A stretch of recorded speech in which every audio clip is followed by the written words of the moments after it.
6. प्लवन flotation, उत्प्लावक बल बायोएंट force.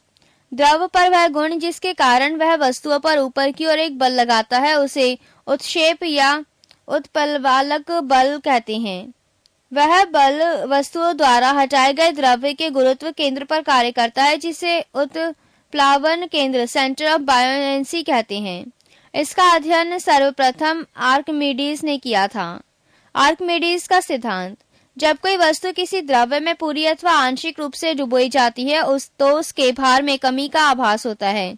भार में यह आभासी कमी वस्तु द्वारा हटाए गए द्रव्य के भार के बराबर होती है।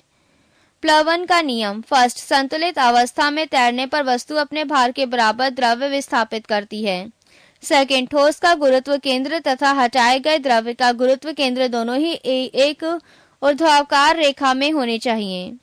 घनत्व डेंसिटी, द्रव्यमान डिवाइडेड बाय आयतन, इसका एसआई मात्रक किलोग्राम मीटर -3 होता है।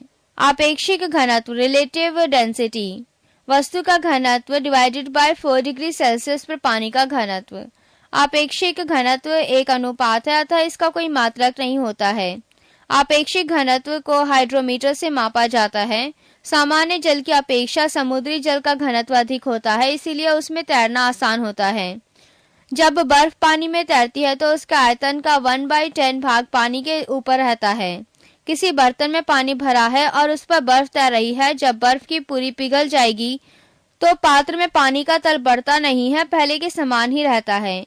दूध की शुद्धता दुग्ध मापी लैक्टोमीटर से मापी जाती है। मित केंद्र मेटा सेंटर, तैरती हुई वस्तु द्वारा विस्थापित द्रव्य के गुरुत्व केंद्र को उत्प्लावन केंद्र कहते हैं।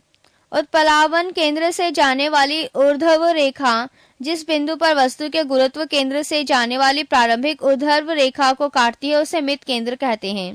तैरने वाली वस्तु के स्थायी संतुलन के लिए शर्तें, फर्स्ट, मित केंद्र गुरुत्व केंद्र के ऊपर होना चाहिए।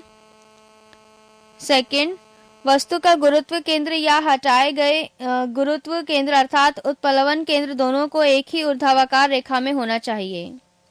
पेज 282।